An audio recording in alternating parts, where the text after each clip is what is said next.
TVS মার্কেটসের আজকের পর্বে সবাইকে স্বাগত জানাচ্ছি। আমি মাহফুজুল্লাহ বাবু। দর্শক, দেশের রাজনৈতিক পট পরিবর্তনের পরে সংস্কার, সুশাসনের আশা এবং যেভাবে আসলে দেশের রাষ্ট্র, অর্থনীতি, পুঁজিবাজার চলছিল, সেখান থেকে একটা গুণগত পরিবর্তন আসবে এই প্রত্যাশাতে বিনিয়োগকারীরা কিন্তু এখন বাজারে অ্যাক্টিভ হচ্ছেন। আজকে আমাদের আমন্ত্রিত অতিথি আইডিএলসি সিকিউরিটিজের managing director Mohammad Saifuddin, chartered financial analyst. Saifuddin ভাই কিন্তু ঢাকা স্টক এক্সচেঞ্জ ব্রোকার্স অ্যাসোসিয়েশনের vice president, senior vice president. আমরা তার কাছ থেকে আসলে সংস্কারের কি প্রত্যাশা, তিনি সংস্কার নিয়ে অনেক ভাবেন, তার কাছ থেকে শুনবো বর্তমান সামষ্টিক অর্থনৈতিক প্রেক্ষাপট, বিনিয়োগ সম্ভাবনা, এগুলো নিয়ে শুনবো। সাইফুদ্দিন ভাই, স্বাগতম। থ্যাংক ইউ বাবু। সাইফুদ্দিন ভাই, আমরা মেনলি যে এতদিন যেভাবে চলেছে সেখানে মেজর কি কি প্রবলেম আপনি দেখেন এবং আপনার রিফর্ম এক্সপেকটেশন সম্পর্কে একটু বিস্তারিতই বলবেন আর কি। জি না, থ্যাংক ইউ বাবু এগেন আপনাকে ইনভাইট করার জন্য। আমি প্রোগ্রামটা দেখি আপনাদের, এটা এবং অত্যন্ত কোয়ালিটি, আপনাদের গেস্ট অনেক হাই কোয়ালিটি গেস্ট এখানে আসে। I am really thankful that আপনি invited me for this programme. দেখেন, প্রথম তো জিনিস হচ্ছে যে আমাদের এখনকার যে এক্সপেকটেশন এটা কিন্তু প্যারাডাইম শিফট হয়েছে। বিপ্লব পরবর্তী যে সময়টা, সেই সময় আসলে যে জাতির যে এক্সপেকটেশন, সেই এক্সপেকটেশনে কিন্তু সমস্ত মেজর অর্গানগুলো পরিবর্তিত হবে। পরিবর্তিতের ধারার প্রথম জিনিসটা হচ্ছে যে এটা যেন পরবর্তী আগের পর্যায়ে যেন ফিরে না যায়, এটা এক্সপেকটেশন কিন্তু জাতির সব জায়গাতে। তো সেখানে মেজর প্রবলেমগুলো কী ছিল, সেটা হচ্ছে যে পাওয়ারের ব্যালেন্সগুলো, রাষ্ট্রের যে একটা শক্তি, সেই শক্তির যে ব্যালেন্স এবং অ্যাকাউন্টেবিলিটির জায়গাগুলো সবার আগে কিন্তু ঠিক করতে হবে। তো অ্যাকাউন্টেবিলিটির জায়গাগুলো আমি শিওর এখন ইন্টারিম গভর্নমেন্ট তাদের বিভিন্ন যে সমস্ত মেজর অর্গানগুলো আছে একটা স্টেটের মেজর ফাংশনগুলোকে বা অ্যাপারেটাসগুলোকে তারা ঠিক করবেন, সেই জায়গাতে সে ম্যান্ডেট তারা নিয়ে ওখানে গেছেন। অ্যাটলিস্ট আমরা সেটা মনে করি যে এই ম্যান্ডেট নিয়ে তারা গেছেন।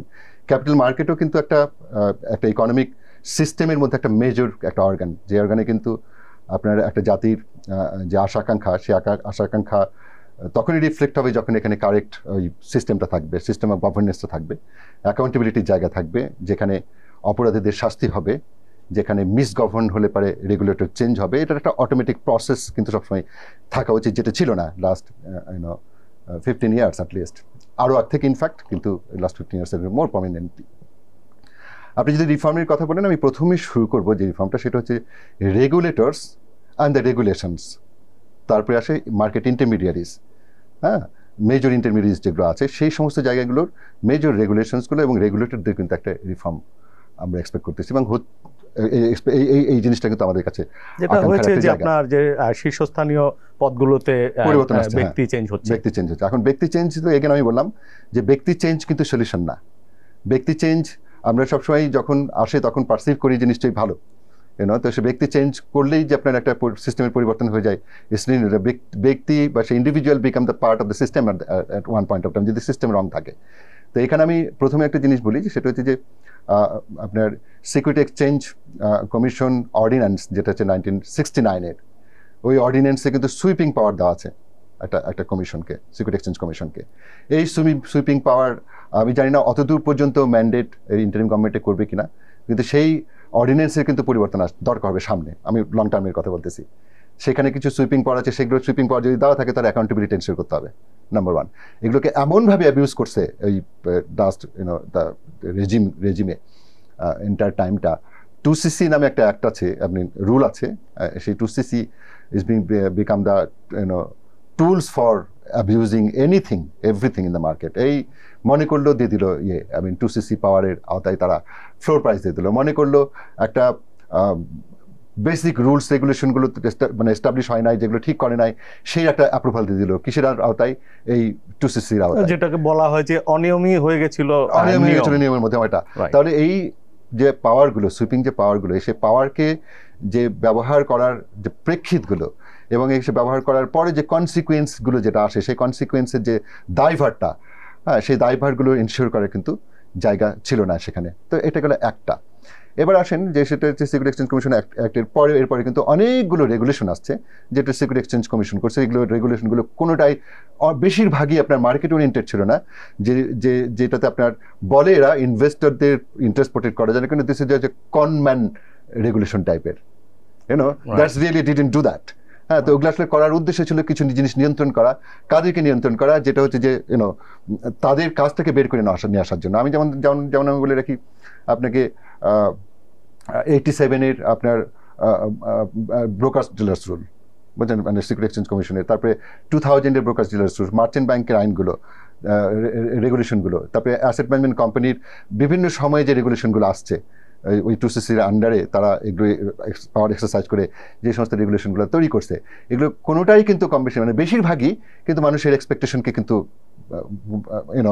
মিট করতে পারে না, যার ফলাফল হিসেবে আপনারা দেখলেন যে extreme mismanagement in the merchant banks. আচ্ছা, নাম্বার 1 দেখেন, হোয়াই 56 বা 66 মার্চেন্ট ব্যাংকস, যেখানে 10টা ইস্যু বাংলাদেশে বছরে আসে না, সেখানে 66টা মার্চেন্ট ব্যাংক কেন? প্রথম জিনিসটা আসে যে 2 বছর একটা আইপিও আনতে না পারলে আপনার যে তার লাইসেন্স ক্যান্সেলেশনের যে থাকে বিষয়টা হোয়াট ইভার, আপনি খালি একটা জিনিস বলেন, সিআর নাম্বারটা খালি বলছেন। এই সিআর নাম্বারটা যখন রেগুলেটর যখন লাইসেন্সগুলো দিচ্ছে, তারা কি জানে না যে মার্কেটটা কত বড় এবং এখানে এটা কেন দেওয়া হয়, কিভাবে দেওয়া হয় এই মার্চেন্ট ব্যাংকের লাইসেন্সগুলো? তো এখানে আসেন, তো ফলাফলে কি হয়েছে, একেবারে লো কোয়ালিটির আপনার স্টকগুলো লিস্টিং হয়েছে। সেই সমস্ত লো কোয়ালিটি স্টকগুলো অনেকগুলো রেগুলেশন ভঙ্গ করে, অনেক ধরনের টিয়মগুলো সমস্ত ভঙ্গ করে কিন্তু সেগুলো মার্কেটে কিন্তু লিস্টিং করে দিচ্ছে। তো এখন সাধারণ মানুষকে দোষারোপ করলে তো হবে না, তাহলে এগুলো তো মার্চেন্ট ব্যাংকগুলোর যে দায়িত্বগুলো জায়গা ছিল, ওদের অ্যাকাউন্টেবিলিটিগুলো কোথায়? তারপর যখন এই ব্যবস্থায় এসে গেল, একটা পিক প্রাইস থেকে লোয়েস্ট প্রাইসের আপনি যদি দেখেন পার্থক্য দেখেন, এই পার্থক্যের মধ্যে সব মানুষগুলো মোর অর লেস তাদের ভ্যালু ডিস্ট্রয় হয়েছে। তো সেখানে তাদের কি পেনাল্টি ছিল, তাদেরকে অ্যাকাউন্টেবল, কখনো তো আমরা দেখিনি যে কোনো কাউকে অ্যাকাউন্টেবল করতে পারছে security exchange commission. Whether the security exchange commission or the regulator role ওখানে কি ছিল, সেই জায়গাগুলো আছে।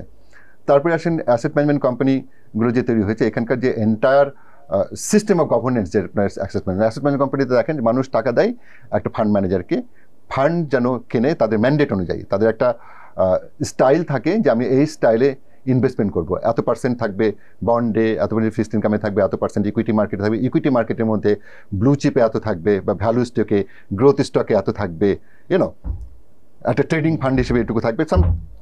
গ্লোবালি যেটা হয়, একটা ম্যান্ডেটেড স্টাইল থাকে, সেই স্টাইলটা মেনটেন করতেছে কিনা, এটার অ্যাকাউন্টেবিলিটি কে দেখবে?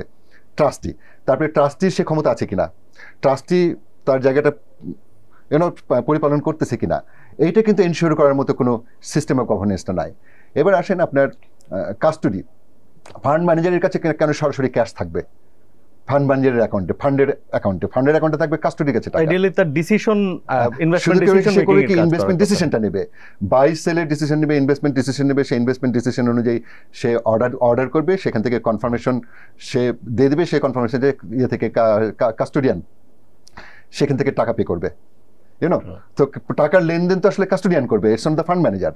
তো এই যে সিস্টেম অফ গভর্নেন্সের যে জায়গাগুলো, সেখানে তো আপনার ঠিক নেই।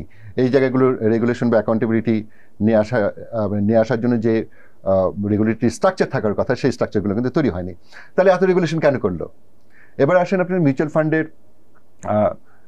এই ম্যানেজমেন্টগুলো তো আছে, বাই সেলের ব্যাপার আছে, কিকব্যাক নেওয়ার অনেক অ্যালিগেশন আছে, ব্রোকারদের সাথে একত্রিত হয়ে কিকব্যাক নেওয়ার, তাহলে মিস ট্রেড করার অ্যালিগেশন আছে, হায়ার প্রাইসে কিনে সেখান থেকে কিকব্যাক করার অ্যালিগেশন আছে, বিভিন্ন মিউচুয়াল ফান্ড সম্পর্কে আমরা শুনে থাকি আর কি। তাহলে ট্রাস্টি যে প্রতিদিনের যে বাইসেলগুলো বা এই সমস্ত দেখাটা দেওয়ার দায়িত্ব ছিল, সেই দায়িত্বগুলো ট্রাস্টি কি করেছে?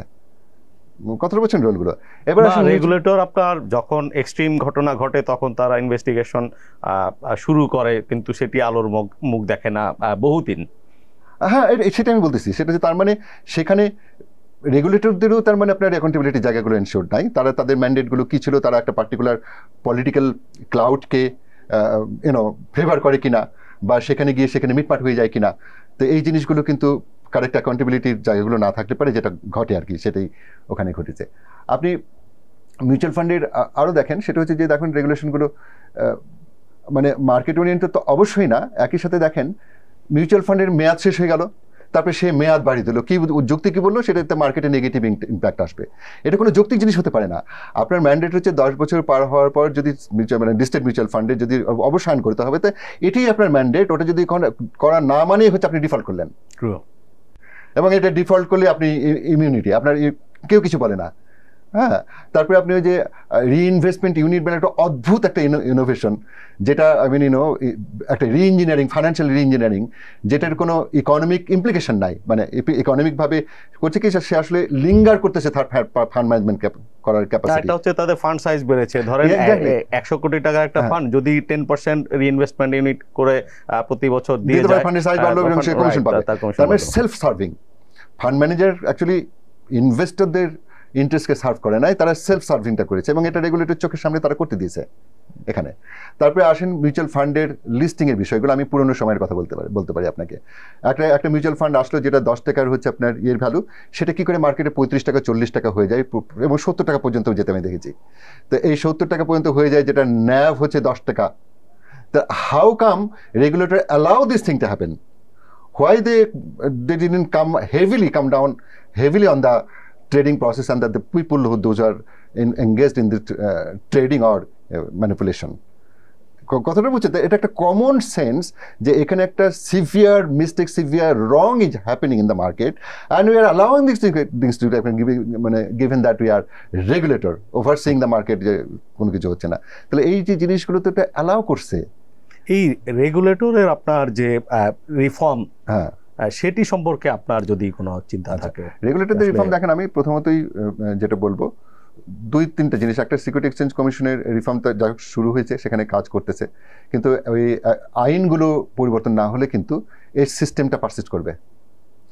ইন্ডিভিজুয়াল চেঞ্জ করে ফেললেন, কিন্তু আপনার বেসিক্যালি সিকিউরিটি এক্সচেঞ্জ কমিশনের অ্যাক্ট বা অর্ডিন্যান্স, এই সমস্ত অর্ডিন্যান্স থেকে শুরু করে পরবর্তীতে যে সমস্ত রেগুলেশনগুলো আছে, এগুলো যদি পরিবর্তন না হয়, এগুলো যদি মানে ওভারহলিং না হয়, যেটা অ্যাকাউন্টেবিলিটি জায়গাগুলো এনশিওর করে যদি আইনগুলো তৈরি না হয়, তাহলে এই আধুনিক আইন যদি না হয়, যে জিনিসটা দেখেন একেবারে মানে প্রিহিস্টোরিক টাইপের আইনগুলো, প্রিহিস্টোরিক আইনগুলো ছিল কি যেন আপনাকে নিয়ন্ত্রণ করবে।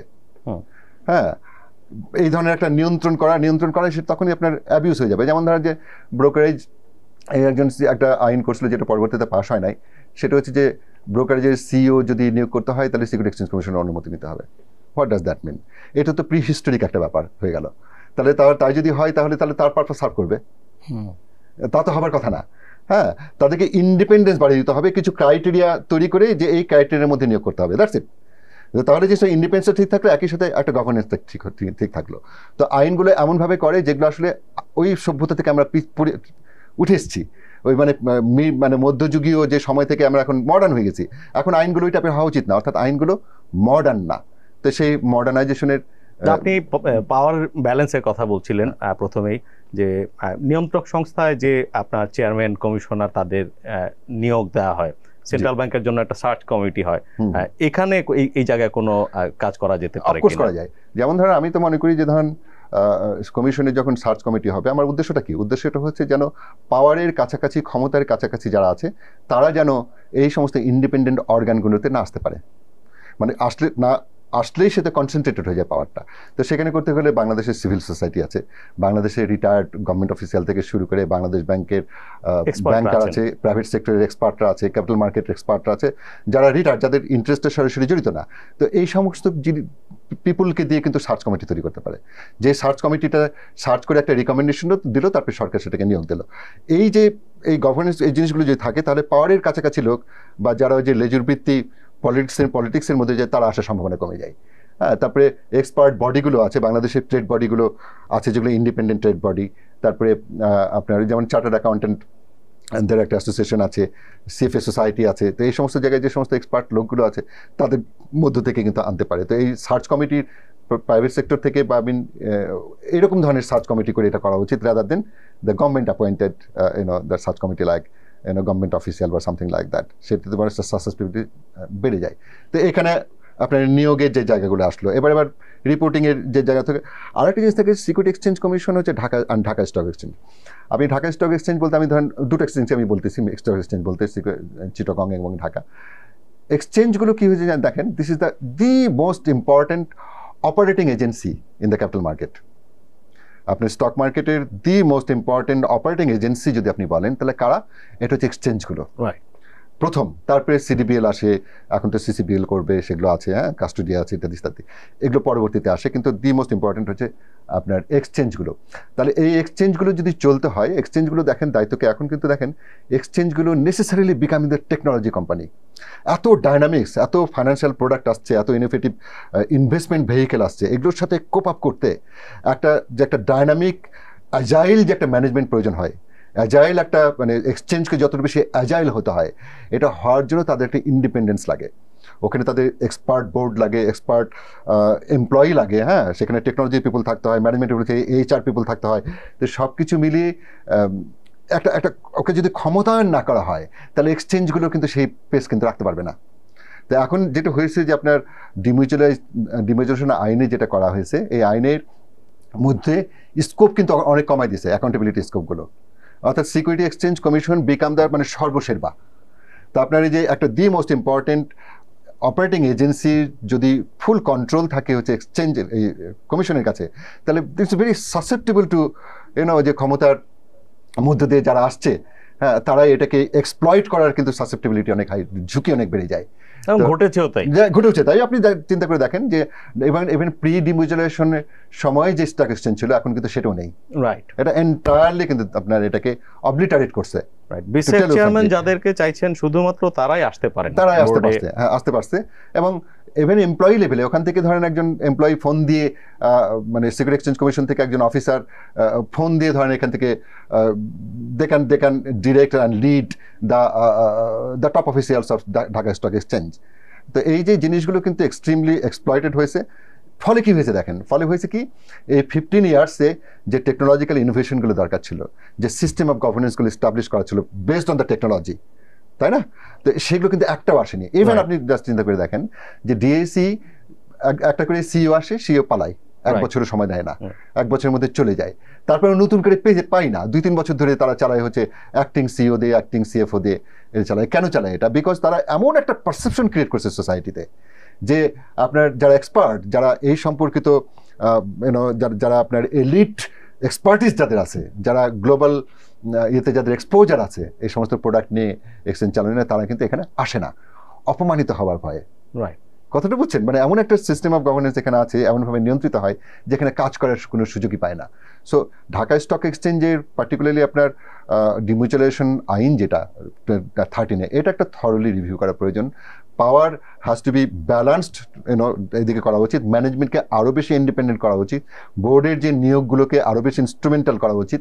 এখানে আপনার এক্সপার্ট লেভেলের যে সমস্ত বডিগুলো আছে সেখান থেকে আনা উচিত। আপনি দেখবেন যে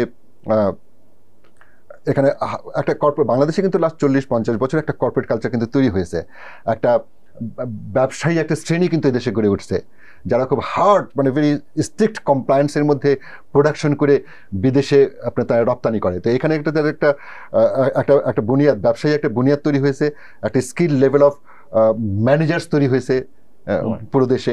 তো তারাও কিন্তু একটা কোম্পানি কীভাবে চালাতে হয় এই নলেজগুলো, তো সেই সমস্ত জায়গা থেকে আপনার লোক নিয়ে আসা। It's not academician may be there, for the overall things to do, কিন্তু 10 জনে একজন দুইজন থাকতে পারে academician, they are not be able to run the dynamic organization like DSE that this calls for huge dynamism, huge agility, যেটা কিন্তু Dhaka stock exchange absolutely absent. আমি মনে করি এটা ওইটা রিভিউ সহ, ডিমিউচুয়ালাইজেশন আইনটা রিভিউ সহ, এখানে নিয়োগ প্রক্রিয়া, এখানকার ইভেন এমপ্লয়ীদেরকে যে স্বাধীনতা দেওয়া, সিইওকে নির্বাহী ক্ষমতাটা যেভাবে দেওয়া, জিনিসটা বলছেন, এই জিনিসগুলোকে অনেক বেশি এক্সপান্ড করতে হবে। এক্সপান্ড না করলে প্রায় ডিএসসি কিন্তু রক্ষা করা যাবে না। এবং ডিএসসি বা এক্সচেঞ্জগুলোকে যদি আপনি ওই লেভেলের ইকুইপ করতে না পারেন, তাদের মানে একটা কর্পোরেট সত্তা হিসেবে যদি গড়ে তুলতে না পারেন, এই ডাইনামিক জেমের সাথে এই ক্যাপিটাল মার্কেট কিন্তু কোপ আপ করতে পারবে না। আইডিএলসি সিকিউরিটি একটা টপ ব্রোকারেজ ফার্ম, এবং আমরা যাদেরকে পরিচ্ছন্ন বিনিয়োগকারী বলি, তাদের আনাগোনা আপনাদের হাউসে বেশি, দেশি বিদেশি দুই ধরনের বিনিয়োগকারীরাই আপনার ক্লায়েন্ট। তারা যেটি এক্সপেক্ট করেন যে ভালো আপনার যেগুলো কোম্পানি আপনার লার্জ স্কেলে অপারেট করে এবং যে আপনার কন্টিনিউয়াস গ্রোথের পটেনশিয়াল থাকে, এই ধরনের কোম্পানি বাজারে খুব বেশি আসেনি। আইপিও রেজিম নিয়ে আপনার কি পরামর্শ? দেখেন, ফার্স্ট অফ অল হচ্ছে যে দেখেন আইপিওর জন্য প্রথম যে বাধাটা বাংলাদেশে আছে, এমনি এমনি ধরেন যে ক্যাপিটাল মার্কেটের গভর্নেন্স নিয়ে যারা বড় বিগ কর্পোরেট, লার্জ কর্পোরেট, যাদের নিজেদের কর্পোরেট গভর্নেন্স খুব ভালো, তারা একটু শাই ফিল করে বড় কোম্পানিগুলো। ইটস বিকজ অফ তারাও কিন্তু আন্ডারস্ট্যান্ড যে একটা ইটার্নাল এন্টিটি হিসেবে তাদেরকে তৈরি করতে হবে। নেক্সট জেনারেশনকে যদি নট নেসেসারি আমার ফ্যামিলির, তাদের ফ্যামিলির লোকজনই ভালো ম্যানেজার হবে, নট নেসেসারি কর্পোরেট এন্টিটি তাদেরকে তৈরি করে। তারা জানে কিন্তু বড় বড় বিজনেসম্যানদের সাথে আমাদের যেটুকু ইন্টারাক্ট হয়, সেই ইন্টারাকশন থেকে তাদের এক্সপেকটেশনও যে তারা আসলে এটা একটা কর্পোরেট এন্টিটি হিসেবে তৈরি করতে চায় তাদের বিজনেসকে। হোয়াটস দ্য প্রবলেম দেন? একটা মানুষ ধরেন বিজনেস একটা দাঁড় করলো, 50 বছর ধরে তার জীবনের রক্ত ক্ষয় করে একটা বড় একটা কর্পোরেট সে দাঁড় করিয়ে নিয়ে এসছে, এরপরে যে আপনার থ্রো প্রাইসে তো তারা দেবে না নাকি? তারা একটা শেয়ার ছাড়তে চায় মার্কেটে, সেটা হয়তো এক্সপেকটেশনটাই রং। আমাদের এখানে যে ভ্যালুয়েশনের পদ্ধতি আছে আইপিএর, বুঝছেন, এটা it doesn't make any economic sense. It's economic or financial sense, not even the একটা অকশনের যে ক্যারেক্টারিস্টিকগুলো থাকা দরকার, সেই সমস্ত characteristic devoid of any auction characteristic, যে আপনার এই যে ভ্যালুয়েশনের পদ্ধতি ডাচ অকশন ছিল আমাদের এখানে, তো এটা কেন গেল? প্রথমত দেখেন, Dutch auction itself is not the problem, problem হচ্ছে গভর্নেন্সটা, তাই না? তো আপনি যে প্রথমে বললাম যে 66 মার্চেন্ট ব্যাংক কেন, যেখানে 10টা 12টার বেশি আইপিও বাংলাদেশের মার্কেটে আসে না, সেখানে 66 আইপিও মার্চেন্ট ব্যাংকার কেন? প্রথম কথা হচ্ছে এটা। তো তার মানে ওখানে there is a chance of misgovernance and take the cut of the share, something like that, এগুলোর মধ্যে এঙ্গেজ তারা। তো সেইখানে এখানে একটা গভর্নেন্সের আপনি দেখছেন যে এখানে একটা গভর্নেন্স, অ্যাবসেন্স অফ গভর্নেন্স। তো ডাচ অকশনটা আসলে বন্ধ হয়েছে, এগেন তার প্রেক্ষাপটটাই ছিল হচ্ছে যে ওভার ভ্যালুয়েশন করে বাজে শেয়ার নিয়ে এসে সেটাকে ম্যানিপুলেট করে তুলে দিয়ে এটাকে রেস্ট্রিক্ট করার জন্য আপনার ওই একটা ভ্যালুয়েশন পদ্ধতি দিয়ে ডেট করে দিছে। তো এটার ফলে কিন্তু হিতে বিপরীত হয়েছে। বিপরীত কি? ভালো কোম্পানিগুলো discouraged from this market and the small and less governed কোম্পানিগুলো যেগুলো আছে, যেগুলো হাইলি সাসেপ্টেবল টু ম্যানিপুলেশন, এই সমস্ত কোম্পানিগুলো ধরেন 3 টাকাও যার আসলে ইন্ট্রিনজিক ভ্যালু হয় না, সেটা 10 টাকাতে এনে ফেলতে পারতেছে। You understand this? তাই ঘটেছে এখানে। তো এখন যেটা আমি বলবো, যেটা আসলে তো প্রথমত মার্চেন্ট ব্যাংকের রেগুলেশনগুলো কারেক্ট করা, তাদের অ্যাকাউন্টেবিলিটি জায়গাগুলো, ভ্যালুয়েশনের পদ্ধতিগুলো ওভারহলিং করা, এক নম্বর। আর একটা জিনিস আমি বলে রাখি, লিস্টিংয়ের দায়িত্ব কিন্তু হচ্ছে স্টক এক্সচেঞ্জের, it's not the security exchange commission. Security exchange কমিশনের লিস্টিং এবং ক্যাপিটাল ইস্যুর যে জায়গাটা, সেটা আসলে কোথায় ডিফাইন করা? দেখেন, আমি বলতেছি কিন্তু আমার opinion on the base of economic implication থেকে। আগে একটা রোল ছিল, চিন্তা আপনারা হয়তো জেনে থাকবেন বা পুরনো মানুষ যারা জানে, সেটা হচ্ছে যে controller of capital issue. That was the basic of security exchange commission এক সময়। তো কন্ট্রোল অফ ক্যাপিটাল ইস্যু কি? একটা বাংলাদেশে যে প্রায়োরিটি সেক্টরগুলো আছে, প্রাইভেট সেক্টরে যে সমস্ত কোম্পানিগুলো আছে, তারা এই বাংলাদেশে ক্যাপিটাল ইস্যু করবে। ইস্যু করার অর্থ কি? সেটা হচ্ছে যে সাধারণ মানুষের কাছে তারা তাদের শেয়ার সেল করবে। হ্যাঁ, তো এই ক্যাপিটাল ইস্যু করার অনুমতি পাবে কিনা?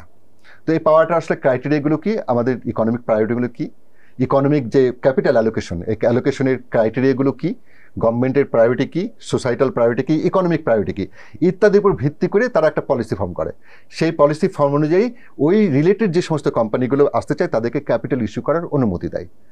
একটা হচ্ছে ক্যাপিটাল ইস্যু করার অনুমতি, আর এরপরে আসে হচ্ছে আপনার listing. Listing is the same thing না? হ্যাঁ, কথাটা বলছেন? তো লিস্টিংয়ের দায়িত্ব হচ্ছে যে সিকিউরিটি এক্সচেঞ্জগুলোর কমপ্লিটলি তাদের প্রিরোগেটিভ থাকা উচিত। তাদের ক্রাইটেরিয়া কতখানি স্ট্রিক্ট হবে, কতখানি কী হবে, এবং সেখানে ম্যানিপুলেট করা উচিত না, সেখানে ফোর্স করা উচিত না। তো সেখানে তাদের ভ্যালুয়েশনের পদ্ধতিগুলো থাকবে, অকশনের যে মেথডগুলো থাকবে, সেগুলো সিকিউরিটি এক্সচেঞ্জ কমিশন ডিভাইস করে দিতে পারে। তো অকশনের যে পদ্ধতিগুলো আছে, সেই পদ্ধতির মধ্যে দিয়ে আসছে কিনা, কারেক্ট গভর্নেন্স অনুযায়ী সেই ইস্যুগুলো আসতেছে কিনা, যে মার্চেন্ট ব্যাংক আছে তার অ্যাকাউন্টেবিলিটির জায়গাটা কি, তারা ওখানে এক্সপোজার নিচ্ছে কিনা, ইউ আন্ডারস্ট্যান্ড, তারা ওখানে এক্সপোজার নিচ্ছে কিনা, এইসবের উপর ভিত্তি করে একটা এক্সচেঞ্জ লিস্টিং করবে কি না করবে, এই দায়িত্ব তারই থাকা উচিত। হ্যাঁ, এবং তাকে সেইভাবে ক্যাপাসিটেট করা উচিত, ইনক্যাপাসিটেট করা উচিত, তাদেরকে এনাবল করা উচিত সেভাবে যেন তারা ভ্যালুয়েশনটা ঠিকমতো করতে পারে, বুঝতে পারে, এবং তারপরে তো auction itself will take care of the valuation. Product development যে গতিতে এগিয়েছে আমাদের দেশে, এটা মানে সম্মুখ গতি বললেও আসলে কম বলা হবে। আপনি আসলে এখানে আপনার প্রত্যাশা কি? দেখেন, একটা জিনিস প্রথমত বলি যে প্রোডাক্ট, এই কথাটা আমরা যে সেন্সে এখানে প্রোডাক্ট বলা হয়, এটা মিসনোমার। প্রথমত মিসনোমার মানে আমরা ভুল সেন্সে প্রোডাক্টটাকে ব্যবহার করি। বাংলাদেশের ক্যাপিটাল মার্কেট প্রোডাক্ট হচ্ছে স্টক, ভেরি সিম্পল। স্টক মার্কেটের প্রোডাক্ট হচ্ছে স্টক। আপনার কোন স্টক আছে, কর্পোরেট স্টক আসছে কিনা, টেকনোলজি স্টক আসছে কিনা, কনজিউমার স্টক আসছে কিনা, লার্জ ক্যাপ স্টক আসছে, all these are product capital মার্কেটে। প্রোডাক্ট বলতে আমরা ফাইন্যান্সের, আমরা যারা ক্যাপিটাল মার্কেট নিয়ে জানি তাদেরকে তারা বলতেছে এগুলোকে প্রোডাক্ট বলে। আর আপনি যেটা মিন করছেন বা রেফার করতেছেন বা সাধারণত প্রোডাক্ট বলতে যেগুলো রেফার করে সেগুলো হচ্ছে ইনভেস্টমেন্ট ভেহিকেল। ইনভেস্টমেন্ট ভেহিকেলগুলো কি, সেটা হচ্ছে ধরেন bond market. Bond market is not the product, bond হচ্ছে প্রোডাক্ট। বন্ডের বিভিন্ন টাইপ হবে, corporate bond, government bond, treasury bond, zero coupon, what ever. তো সেগুলো প্রোডাক্ট, কিন্তু এটা হচ্ছে ইনভেস্টমেন্ট ভেহিকেল। তো আমরা মিউচুয়াল ফান্ড হচ্ছে ইনভেস্টমেন্ট ভেহিকেল, এটা প্রোডাক্ট না। ইটিএফ হচ্ছে ইনভেস্টমেন্ট ভেহিকেল। তা বিভিন্ন ডেরিভেটিভসের প্রত্যাশা ছিল। আমি এখানে বলে রাখি যে আপনি ডেরিভেটিভস কিসের উপর, আন্ডারলাইং এর উপর। আন্ডারলাইং কি? স্টক।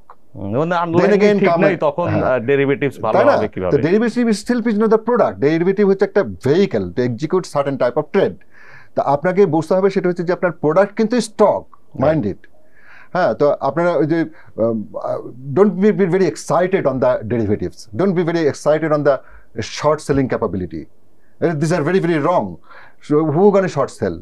শর্ট সেল করবে যারা ইনস্টিটিউশনাল ইনভেস্টর, যারা ফান্ড ম্যানেজার, হ্যাঁ, তারা শর্ট করবে বা লং করে। ইন্ডিভিজুয়াল করতে পারে, কিন্তু দ্যাটস নট দেয়ার ইন্ডিভিজুয়াল প্রোডাক্টের জন্য না।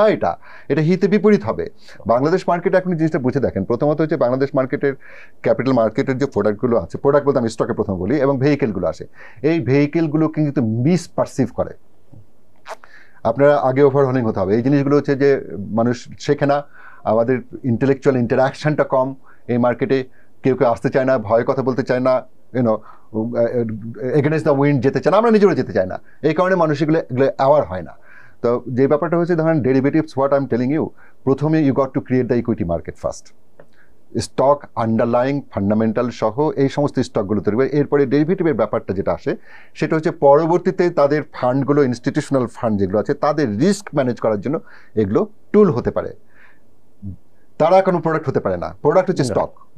হ্যাঁ, এবার আসেন সেটা হচ্ছে যে বন্ড মার্কেট। ইয়েস, বন্ড মার্কেটের আপনার হতে হবে। বন্ড মার্কেটের যে জিনিসটা হচ্ছে, আপনি যদি বন্ড মার্কেটে শুধু বলেন যে গভর্নমেন্ট বন্ডগুলো লিস্টিং হলে পারে হয়ে যাবে, ইটস নট রিয়েলি।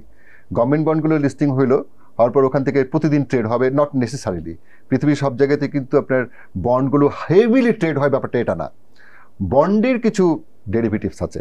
বন্ডের ডেরিভেটিভস বলতে ধরেন তখন এখানে ফিক্সড ইনকাম সিকিউরিটি এর ফান্ড ম্যানেজার থাকে আলাদা, যারা শুধুমাত্র ফিক্সড ইনকাম সিকিউরিটি নিয়ে ফান্ড ম্যানেজ করে। ফান্ডগুলো ট্রেড হয়, সেই ফান্ডগুলো আসতে হবে। তো সেই ফান্ডগুলোর প্রোডাক্ট শুধু ওই গভর্নমেন্ট বন্ডটা না, গভর্নমেন্ট বন্ডের মধ্যে থেকে ওরা ভাঙবে ওটাকে কুপন অনলি, বুঝছেন, প্রিন্সিপাল অনলি, বুঝছেন। তারপরে আপনার স্ট্রিপস, অর্থাৎ বন্ডগুলো থেকে কুপনগুলোকে স্ট্রিপ করে আপনি কুপনগুলো নিয়ে বাইসেল হবে। এগুলো শর্ট টার্ম হয়ে গেল, তো 6 মাসের না, 6 মাস পর যদি কুপন দেয় তাহলে স্ট্রিপগুলো অমুক ডেটের স্ট্রিপ, মানুষ ওগুলো স্ট্রিপও কিনবে, কেনাবেচা করবে।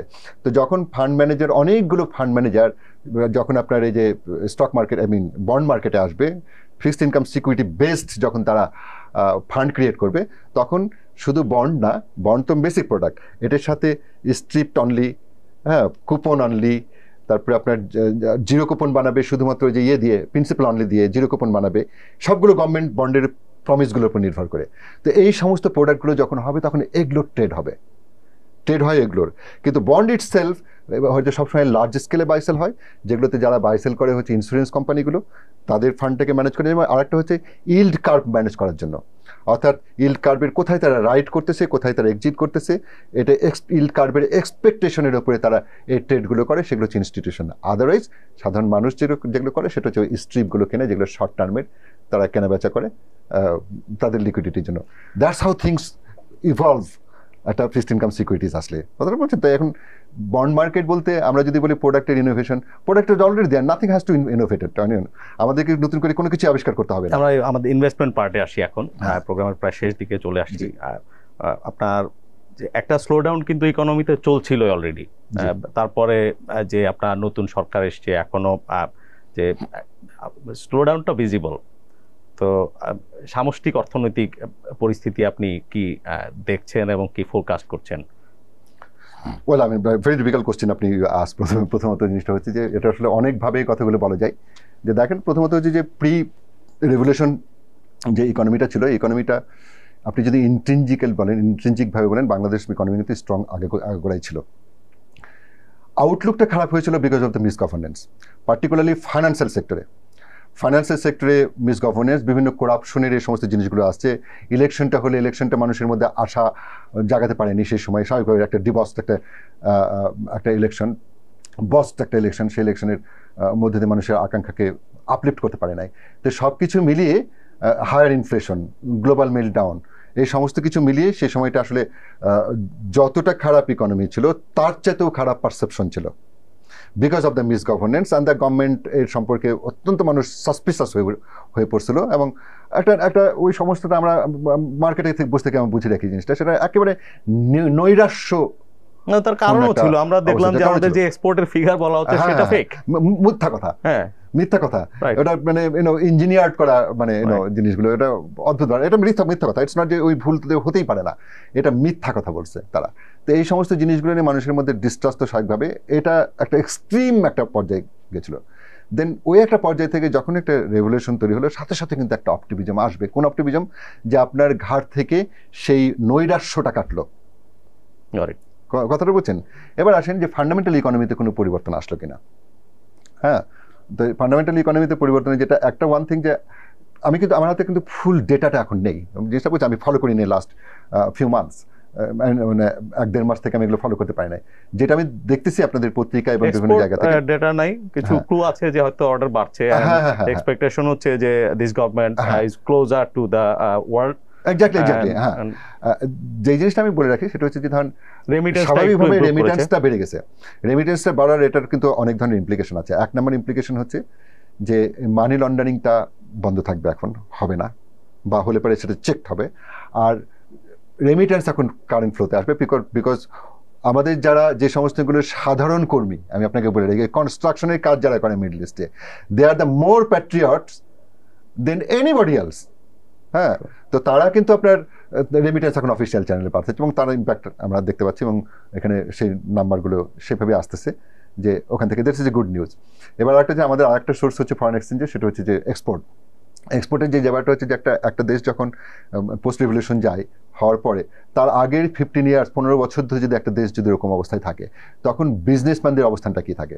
বিজনেসম্যানদের সবাইকে আপনার মনে হবে দলের সমর্থক বা অ্যাট লিস্ট অ্যালাইনমেন্টে না থেকে উপায় নাই।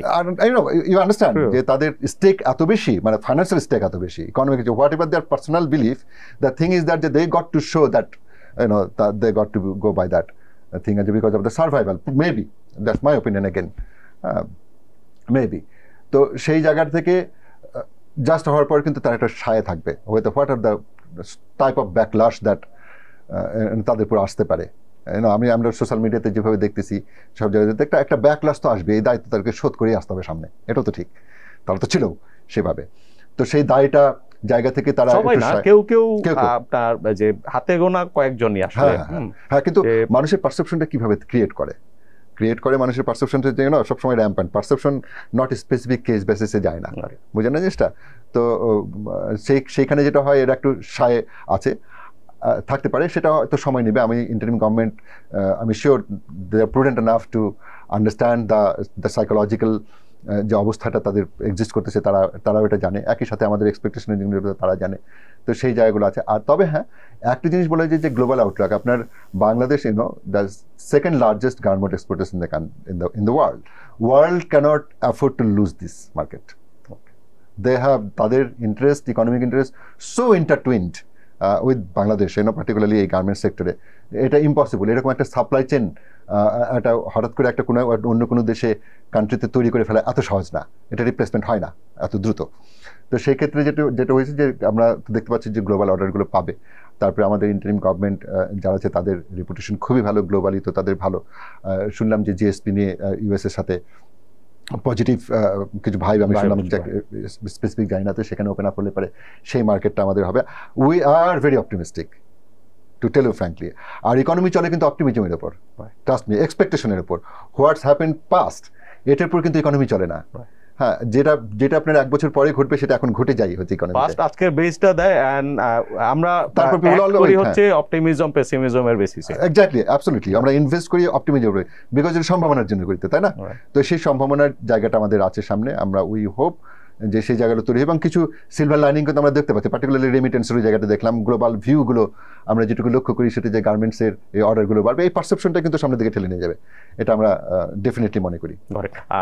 এখন যে ইনভেস্টেবল স্টক, যে এমনিতে সংখ্যা খুব কম, বিশেষ করে আপনাদের যে রিগোরাস স্ক্রিনিং এ আসে, তারপরেও যে ভ্যালুয়েশন লেভেল কি দেখছেন? যে ধরেন আপনি এখন 100 কোটি টাকার একটা ফান্ড এই সানডে সকালে আপনাকে জোর করেই দিয়ে দেওয়া হলো, তো আপনি আসলে ঠিক কিভাবে এটাকে নেক্সট 1 ইয়ারের জন্য বা 2 ইয়ারের জন্য দিলে আপনি কিভাবে ইউটিলাইজ করবেন? Well, let's say we hope যে 2 ইয়ার্সের মধ্যে গভর্নেন্সের অনেক পরিবর্তন, মানে কোয়ালিটেটিভ পরিবর্তনগুলো চলে আসবে, আমাদের ফান্ডামেন্টাল যে পরিবর্তনগুলো সেগুলো অ্যাটলিস্ট শুরু হবে। আমি মনে করি যে এটা অ্যাব্রাপ্ট আমরা এক্সপেক্ট করতে পারি না, তবে শুরু হয়ে যাবে এই এই গভর্নেন্স বা অ্যাকাউন্টেবিলিটির জায়গাগুলো, যেটা আমাদের এই বিপ্লবের যেটা এক্সপেকটেশন, হ্যাঁ, যে সেই জায়গাটা, এই জায়গাটা আসতে পারে।